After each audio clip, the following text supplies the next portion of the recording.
சூரியன் வந்து வடக்க ஒதுக்கிங்க. ஆமா, நேத்து காலைல பார்த்தேன். புவியீர்ப்பு விசையை கண்டுபிடிச்சது புஷியானந்த். ஆமா ஆமா, எனக்கு தெரியும். தொலைபேசியை கண்டுபிடிச்சது அலெக்சாண்டர் கிரகாம்பெல். ஆதோரிச்சுனா. ஆமா ஆமா.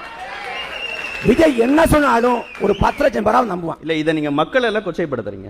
மக்கள் தாங்க சொல்றேன், மக்கள் தான் சொல்றேன். மக்கள் தரங்கட்டு போட்டீங்களா, மக்கள் தான் சொல்றேன்.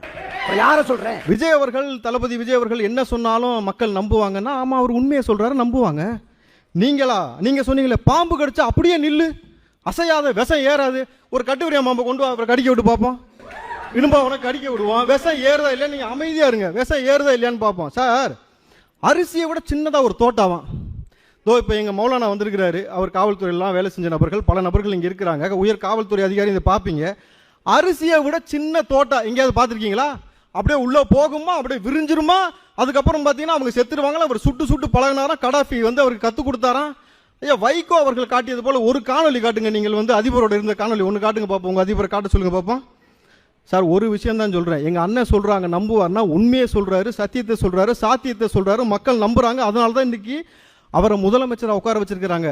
நான் போய் சொல்லல. ஒரு விஷயத்தை நீங்க கூகுள்ல போட்டு பாருங்க. டுபாக்கூர் பொலிட்டிஷியன் ஆஃப் இந்தியான்னு போடு. திரு இப்ராஹிம். டுபாக்கூர் பொலிட்டிஷியன் ஆஃப் தமிழ்நாடுன்னு போடு. யாரு பேரை காட்டுதுன்னு பாரு. யாரு பேரை காட்டுது? அண்ணன் சீமான்னு காட்டும்.